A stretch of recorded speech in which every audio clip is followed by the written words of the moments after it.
Hi, I'm Annie Fitzsimmons. I'm your Washington REALTORS Legal Hotline Lawyer. This is another episode in our series entitled Operation Evolve. And in this episode, we are going to discuss the absolutely critical importance of you identifying on the face of the purchase and sale agreement the amount of compensation offered by the seller, if any, and then marking one of the boxes for either pay as offered or other see addendum. This is one of the very last provisions on the face of the statewide form purchase and sale agreement. And as of January 1st, 2024, your completion of this provision is a requirement of agency law.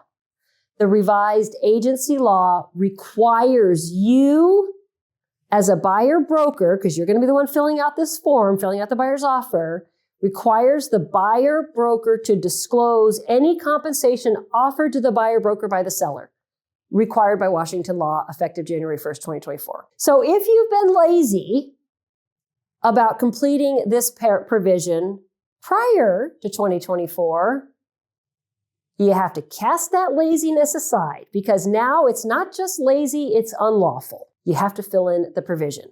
Now, you might have an auto-populated feature through your MLS that automatically supplies that number. If so, great.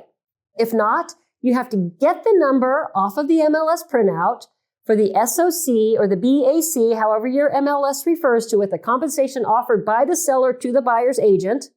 And you have to place either the dollar amount or the percentage value, however the seller has offered it. More often than not, it's a percentage value.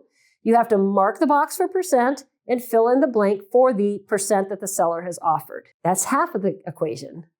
The other half is that you have to mark a box for either pay as offered or other see addendum. There are no defaults on the first page of the purchase and sale agreement. If you don't mark a box for pay as offered or other see addendum, then you have not set the foundation for the seller to agree to pay you compensation. Do you understand that? If not, go read the boilerplate language of the purchase and sale agreement supporting this provision.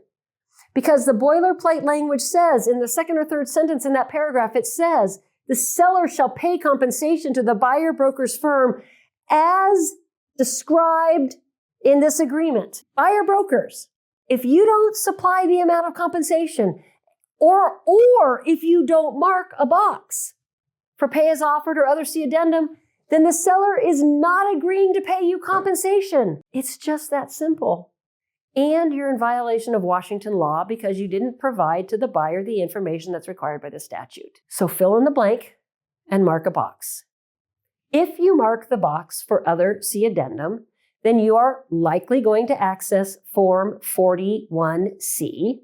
That is the Buyer Brokerage Compensation Addendum. And then you're going to use Form 41C. It has 4 provisions and an other provision, but the 4 provisions are you'll use primarily one of those 4. The first provision is the provision you're going to mark if the seller has offered 0 compensation.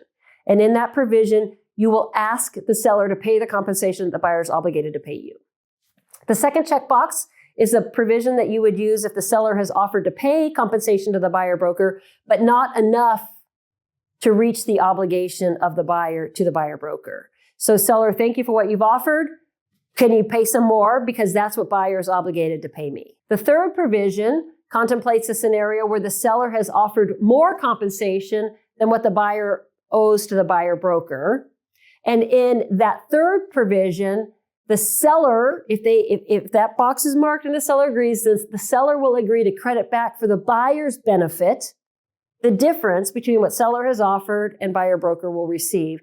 And then in the fourth paragraph, also contemplates that the seller has offered more, but this time the difference will be paid back to the seller. So brokers, you have to know how to use this addendum. If you have any questions on how to use this addendum, work with your managing broker. Understand the operation of this form, and brokers in every single case, whether you need this form, whether you need Form 41C in your transaction or not, make sure that you have appropriately completed that provision on the face of the statewide purchase and sale agreement that you're using, identifying the amount of compensation offered by the seller and whether it should be paid as offered or according to the terms of the addendum, probably Addendum 41C. If you have questions on any of this, please visit WARealtor.org and ask me a question. Thank you for being a Washington REALTORS member.